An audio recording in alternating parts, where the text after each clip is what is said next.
The Michigan Football Report is presented by Roan. Folks, the new Roan commuter collection is amazing. I'm wearing a Roan shirt. I got Roan pants on. Let me tell you what, they are amazing. Get 20% off your order at roan.com/chatsports. Promo code chatsports. The link's in the comments and the description of the video. You are watching the Michigan Football Report by Chat Sports. As always, I'm your host, James Yoder, as we are now days away from Michigan TCU.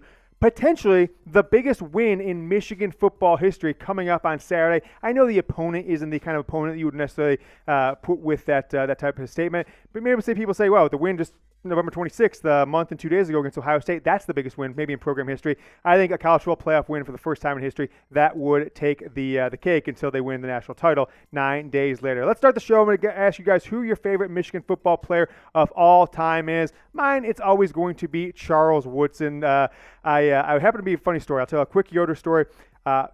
Ran the field, young boy, maybe I wasn't that young, but went on the field in 1997 after the Michigan-Ohio State game. Somehow, I was the first person standing by the tunnel when Woodson came back out of the locker room with the rose in his mouth. I jumped on him. Fast forward 20 years, me and him did a couple events together in San Francisco, and we talked about it. He doesn't necessarily remember it, but he certainly remembers the day just as much as I do. So kind of met him as a boy, met him as a grown man, hell of an experience. Charles Woodson, my favorite player.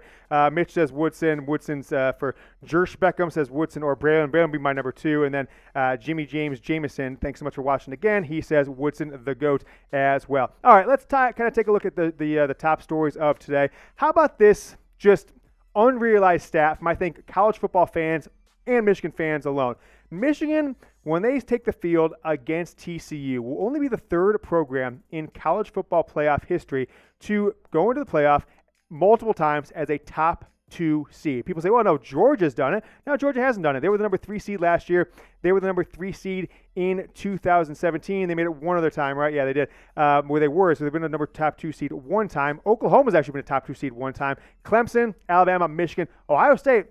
Have they ever done it? I don't know off the top of my head. They were number 4 seed in 2014. I don't think they've actually gone in as a top 2 seed ever. No, they had to have. They did. They would have in 2020 when they beat Clemson in back-to-back years, maybe 2019 as well, or one of those years, obviously not the other one. So that is a pretty cool stat. I think where Jim Harbaugh has taken this program, folks, in just 16 months. I mean, coming out of that 2020 season, everyone wanted to fire him, and now you're putting up stats like that. Michigan, Clemson, Alabama, the only 3 programs in the CFP era to go into the playoff top 2 ranked 2 or more times. These are the uniforms that Michigan is expected to announce on Friday. They will wear the all blue sleeves, cleats, socks, and then maize pants with the blue jerseys, of course, the traditional homes with the blue accents. That was tweeted out by Swanky Wolverine. To my recollection, he is now 6 for 6 on the year with nailing these predictions. So his word is as good as mine. I think clearly he has some sort of connection inside either Nike and Jordan or inside the program with regards to the uniforms. He tweets out these awesome edits. He's got some of the best edits in the game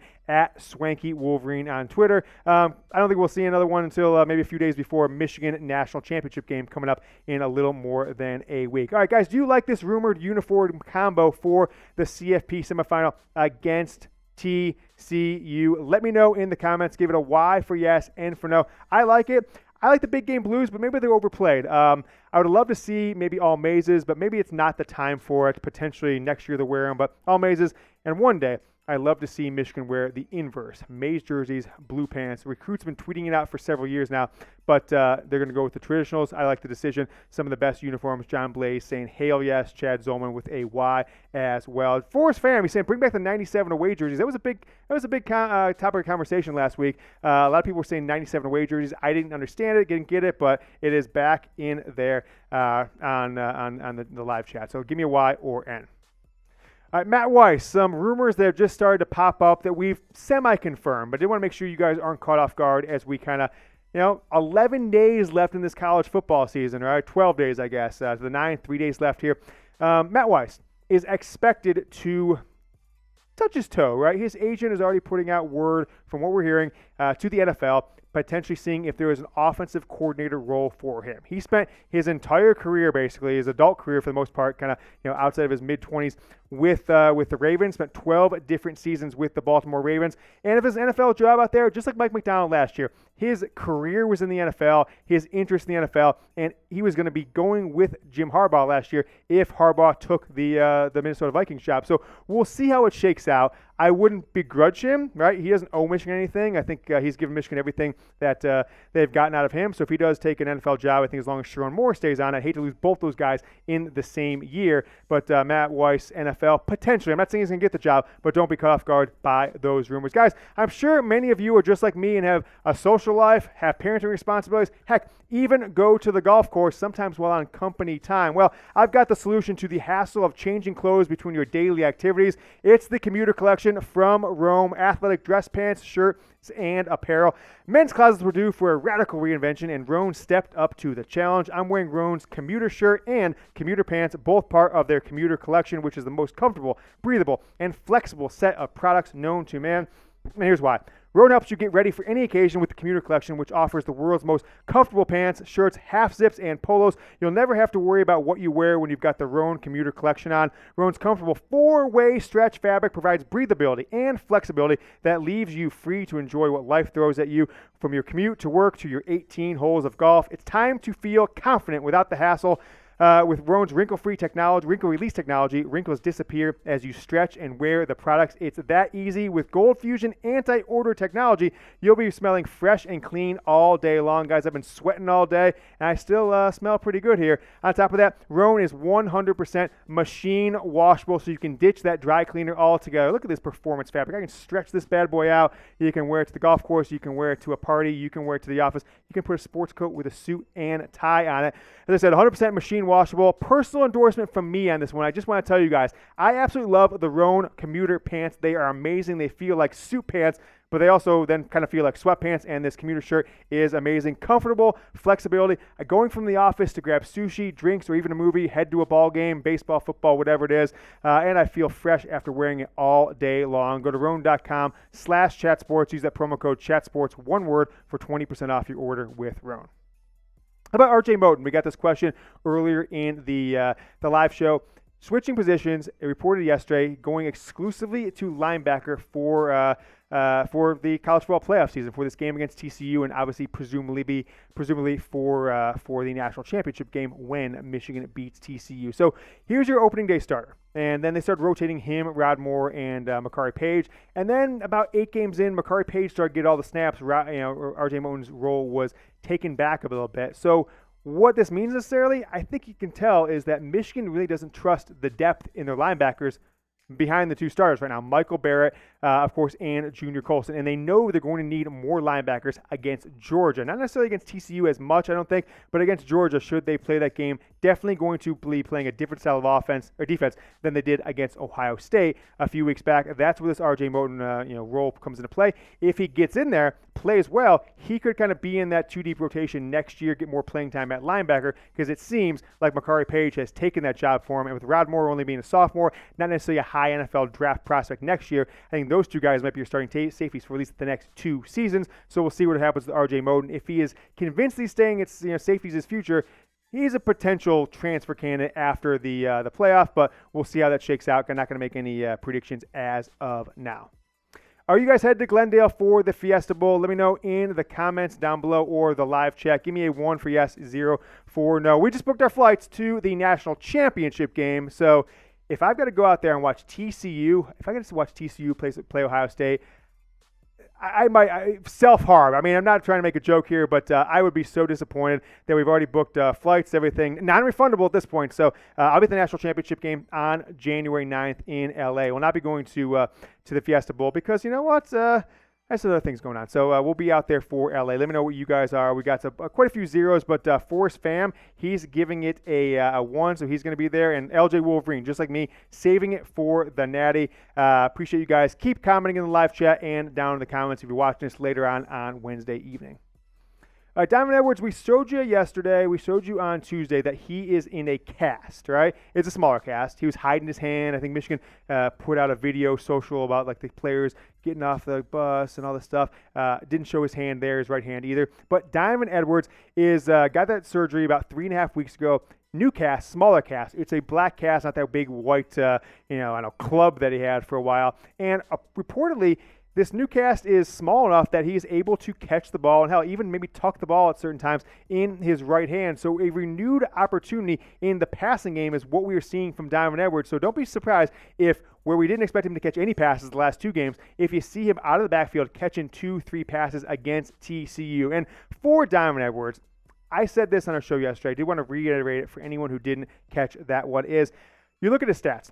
400 yards in the last 2 games. Ohio State, legendary 2 plays, 2 of my favorite plays in the history of football, no matter what the team, no matter what the year. 75 yards, 80 yards, 85 yards. He can be the Ezekiel Elliott for Ohio State, right? Ezekiel Elliott kind of came out of nowhere, had 1,050 yards going into the Michigan game, ended the season with 1,870-some yards. Donovan Edwards with a big-time game against TCU, with a big-time game against Georgia or Ohio State, can match that. A legendary performance. You see 47 carries, 401 yards, and 8.5 average, and 3 touchdowns. I keep mentioning Zeke. What am I talking about there? Zeke Elliott, if you guys remember, 121 yards, 2 touchdowns against Ohio State, 220 in the Big Ten championship game, and 2 touchdowns against Wisconsin, and then against Alabama. 230 yards, including an 85-yarder himself. They called right through the heart of the South, and then 4 touchdowns on 246 yards in the national championship game against Oregon. 93 carries, 817 yards,